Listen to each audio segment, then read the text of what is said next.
ہر دور میں ایسا ہوا ہے کہ جب کسی کو سمجھایا جائے اور اس کا نفس نہ مان رہا ہو، اس کے نفس پہ شاک ہو، تو وہ پھر کب بات مانتا ہے؟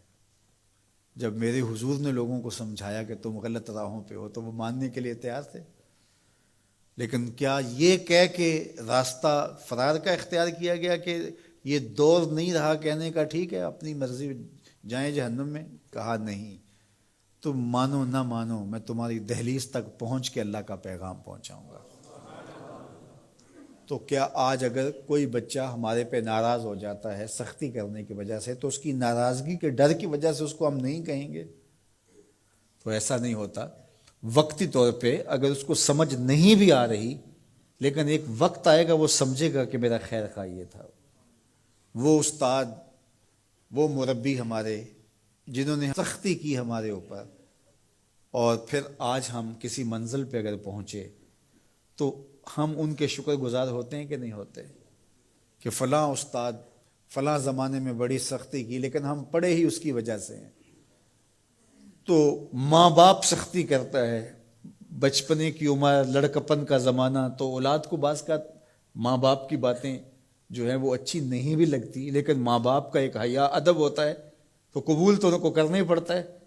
اس وقت وہ کہتے ہیں شاید ماں باپ ہمارے پہ ناجائز سختی کر رہے ہیں، لیکن ایک وقت آتا ہے تو وہ سمجھتے ہیں کہ ہم سنور کے نکھر کے جو معاشرے کا حسن بنے، یہ ماں باپ نے تراشا تھا تو ایسے بنے، پھر وہ ماں باپ کے شکر گزار ہوتے ہیں۔ تو اس لیے آپ کسی سے ہمدردی کریں تو وقتی طور پہ تو اس کو تکلیف ہوگی، لیکن بعد میں آپ کا شکر گزار ہوگا۔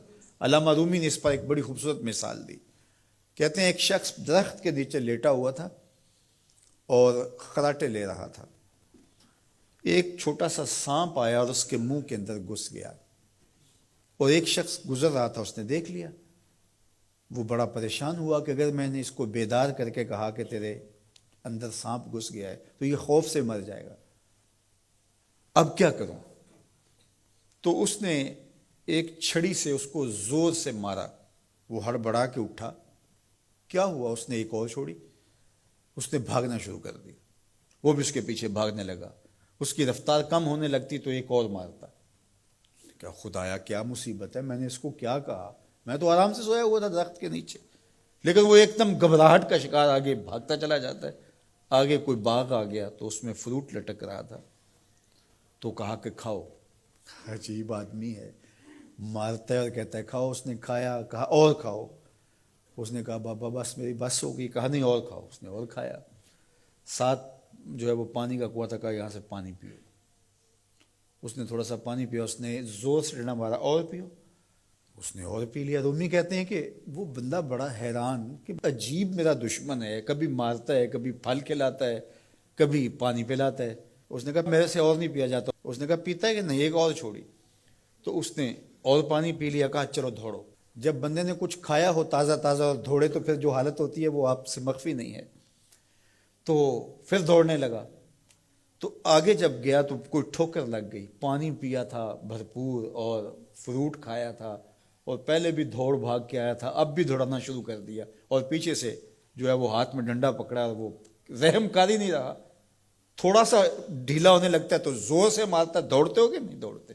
تو ٹھوکر لگی، گرا، ساتھ ہی کہہ آئی اور سانپ نکل کے باہر آ گیا، اور وہ لہراتا ہوا جا رہا تھا۔ اس نے اس کو پکڑ کے سینے سے لگا لیا، کہا میں تیرا دشمن نہیں تھا، لیکن تیرا علاج یہی تھا، تو میں نے تجھ کو اتنا مارا ہے، میں تجھ سے معذرت کرتا ہوں۔ اس نے کہا میں تیرے سے معذرت کرتا ہوں جو مجھے تیرے پہ غصہ آتا رہا، اس لیے کہ تو میرا خیر خواہ تھا۔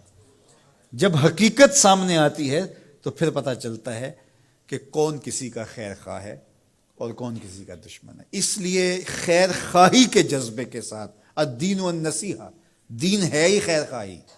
تو خیر خواہی کبھی اس طرح ہوتی ہے کہ آپ کسی کی خیر خواہی کر رہے ہوتے ہیں، اسے لگ رہا ہوتا ہے کہ یہ میری خیر خواہی کر رہے ہیں، اور وہ آپ کو اس وقت ہی شکر گزار ہوتا ہے۔ اور کبھی ایسا ہوتا ہے آپ اس کی خیر خواہی کر رہے ہوتے ہیں، اس کو نہیں لگ رہا ہوتا کہ یہ میری خیر خواہی کر رہا ہے، اس کو غصہ آ رہا ہوتا ہے، لیکن جب اس کو بعد میں سمجھ آتی ہے کہ اس نے میری خیر خواہی کی ہے تو پھر وہ آپ کا شکر گزار ہوتا ہے۔ اور کبھی ایسا ہوتا ہے اس کو بعد میں بھی نہیں پتہ چلتا اس نے میری خیر خواہی کی ہے، لیکن تمہارا رب جانتا ہے، وہ اگر رائی کے دانے کے برابر بھی نیکی ہو اور وہ کسی پہاڑ میں بھی ہو تمہارا رب اس کو بھی لے آئے گا۔